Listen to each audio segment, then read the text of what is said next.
Look, walking in my purpose on purpose. It ain't nothing this world could offer that could amount to what God showed me my worth is. I'm working. Oh yeah, I'm in my bed, no working, going so hard for God. Shout out to the devil won't murk me, but he ain't got no power. These haters sour cause I made it. My voice ain't doing it's only by his grace I'm in his favor. Prayer, that's what I use to learn to step tape. The Holy Spirit fill me with courage on top of the faith. That's why. So I'm walking in my purpose on purpose. Yeah. So I'm walking in my purpose on purpose. Okay. So I'm walking in my purpose on purpose. Yeah. On purpose. Yeah. Hey, what I'm doing? So I'm walking in my purpose on purpose. It is. So I'm walking in my purpose on purpose. So I'm walking in my purpose on purpose. Yes, So today with us on Stool Talk, we're honored to have up and coming point guard, up and coming great academic student athlete, not just the athlete, but a student athlete, carries himself with great character, come from a great family, one who's up and coming and he puts in the work, he gets it. On Stool Talk, we walk in our purpose on purpose. And today we have with us Mr. Keith Reid Jr. How you doing today? I'm doing good. How you doing? All right, man. So AAU season is approaching. We got hoops. The journey that you on is open. Like you can do anything. You got great options and great things to come about. Where did this basketball journey start with you? Was basketball even the first sport you played? And how old were you? It was really football. I had started for the Colts, playing under my uncle, and I started like around like 5 or 6, and like when I got like 8 or 9, I would see my brother play basketball and stuff, and I was like, I might give it a try because like I see him play in the backyard, and I was feeling in love with that too. So Yeah. yeah, How was the competition? Did it push you? Was it battles back there going at it, fights and all that? How was it with that brotherly love? no, it was most definitely battles. Like even though he was bigger than me, I still wanted to like win. I'm very competitive, so I definitely wanted to win. So it was like a little bit of fights. I probably lose, but it's all right. Yeah. And just like you mentioned on, and we talked previously before the interview about the mid city, Yeah. a lot of great athletes came out of the mid city. The mid city is competition, so it forces you, and whatever you do, you got to compete because if you don't compete, you'll get beat up or you'll get not no playing time. It forces you to get better. When did you start to see your game develop, and when did you start your focus more on basketball?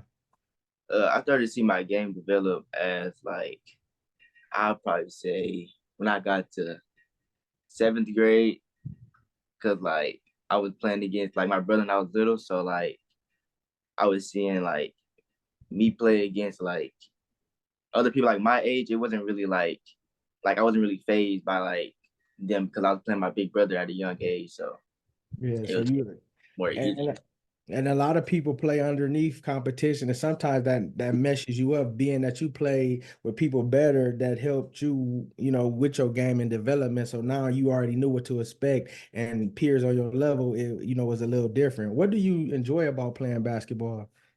I enjoy the competitiveness, the fun, the love for the sport, most definitely. I enjoy everything about it. Like it can really take you places. Like it's just crazy how a ball can take you so many different places that like you would never expect. So that's what I love about the game so much. Yeah, develop a lot of friendships, a lot of partnerships, a lot of, interest, even in the field of the sport outside of basketball as well. And you mentioned like me and your uncle played together. Shout out to Iceberg Isaac. We played together, and you mentioned how he gave you tips that you listened, and you were able to take what he talked to you about as far as basketball and utilize it where most people don't listen. How important is family to you, and how has family and the impact and their support helped you thus far?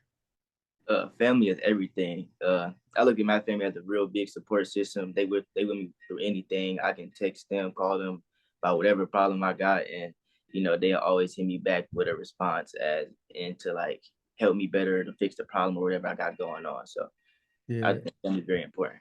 Yeah, that's amazing. And the type of family you got, when we mention the people that you're related to, they're not gonna let you slack. Like your mom, your dad, they into fitness, so they work hard. So if you ain't going hard, you think your mom or your dad about to let you slack, they like, so I know they push you well, at least for that aspect as well. What do you think sets you apart from other basketball players on the court? I'll definitely say my mindset. Because lots of people they just they play like a little too hard to where they're not enjoying the game.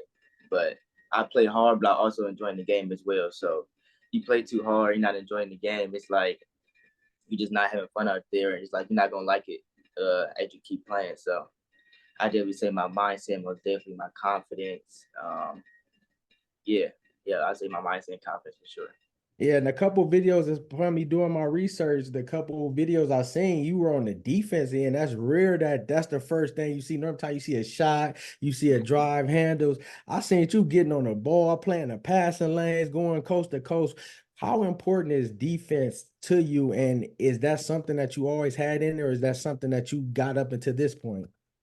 Yeah, I always had defense, like playing like back to Mid City, like playing on the coach, playing safety and stuff. So like, the defense is always there. So it translated to basketball as in like, watching the ball handler eyes, see where you're gonna throw it to and stuff. So I always had the defense and like you said, basketball defense is a lost art in basketball. Like nobody really gonna play defense no more. So if nobody gonna do it, I'll do it then. And Yeah. yeah.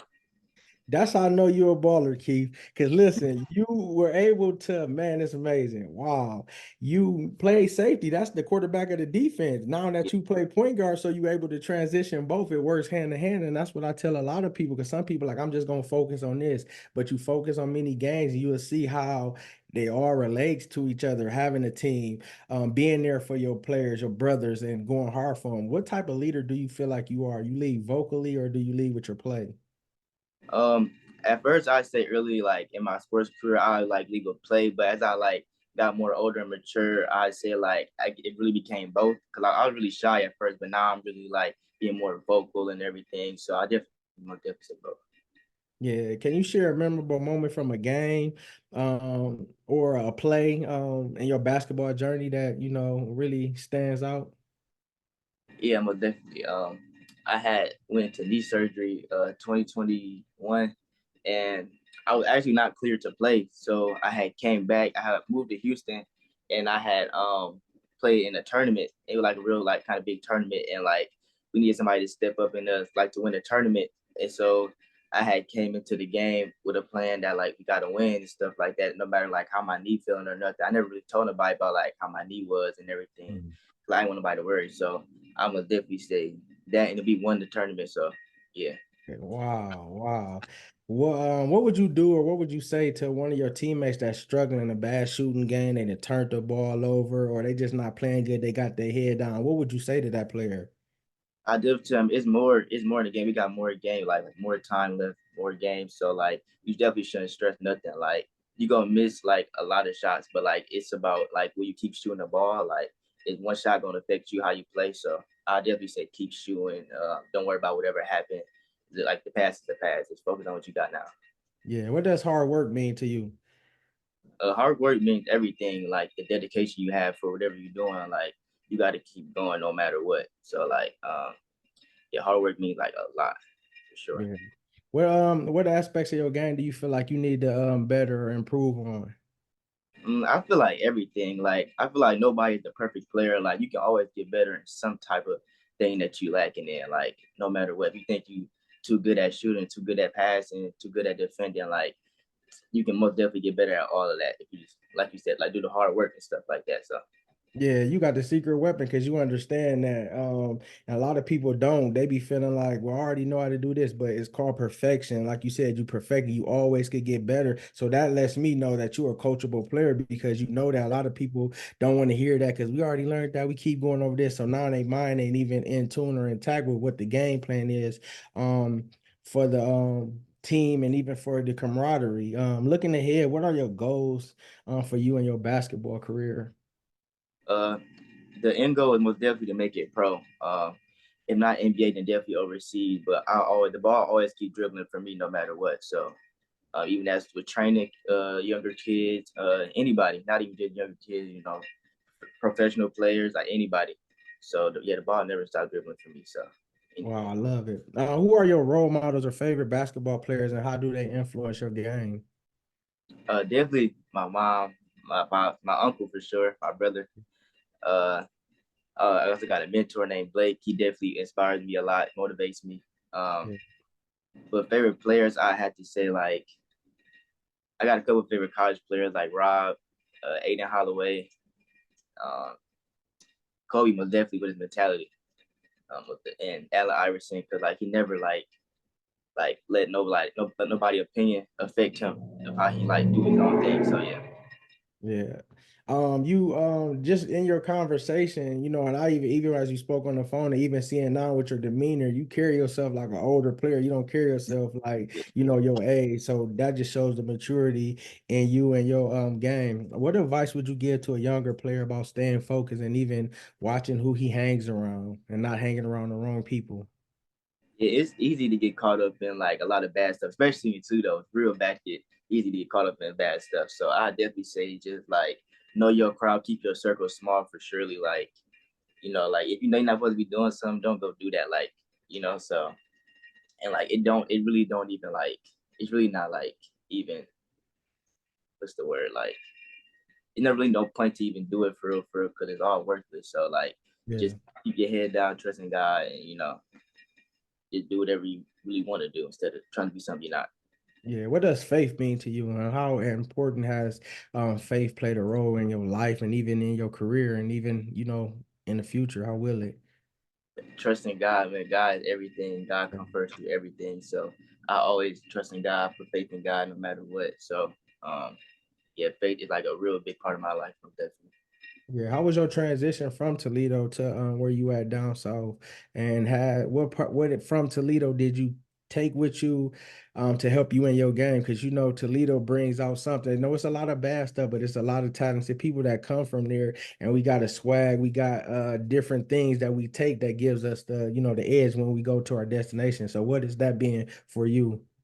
Coming from Toledo to moving to Houston, I'm in Louisiana now. So coming from Toledo, it definitely bring that like I can't what I left with me was definitely that dog in me for sure.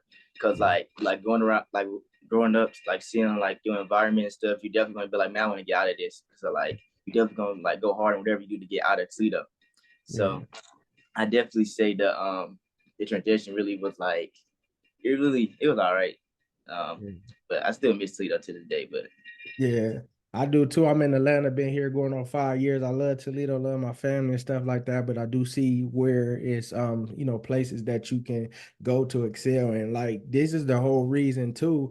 We do these interviews, we do these journeys for people to see, because it's people that may have opportunity to go play basketball at another school, may be able to move with relatives and go for a better situation, but they kind of be hold on to I don't want to leave my friends and kind of, you know, keeping up with the Joneses. And you know, to see people excel like yourself, to see people hungry and motivated, you know, as well.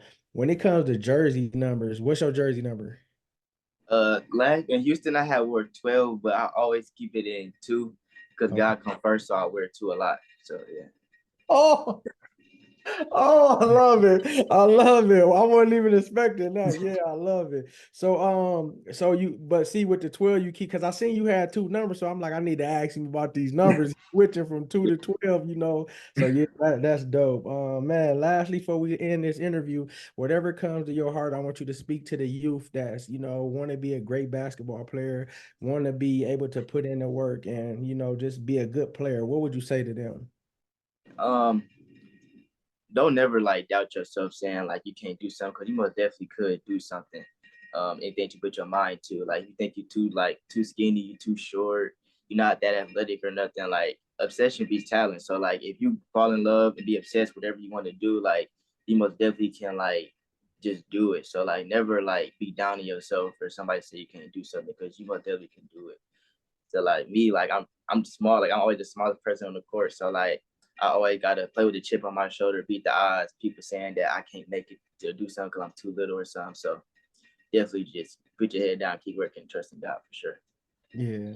Man, that's amazing. And you know, comparison is a thief of joy. What Yeah. keeps you focused to your own identity so you know the type of player you is and you don't get caught up in I need to be like this person or this person taking off. I got to try to compete. What keeps you to play your game and play and be the best person for your team? I definitely say just being myself. Like I would never like want to like you said, comparison is thief of joy. I would never compare myself to nobody because everybody got their own story. Like everybody got something different in their own book. Like wrote something down. So I Yeah. definitely never. compare myself to anybody. I just be myself for sure. Yeah, man, it's been amazing. We thank you. We thank your mom for allowing this to happen. You to go, continue to put in the hard work, man. How can people follow you and follow, what you're doing, videos and different things on your sport? How can we follow you? My Instagram, Chef Boy Ki, and then my TikTok is Ki Slime FRR. Do they call you the chef because you cooking them up on the court? Yes, Yeah. sir. Yes, sir. Yeah, man. We thank you for this time, this opportunity, man. Continue to walk in your purpose on purpose. It's been great. Okay, thank you.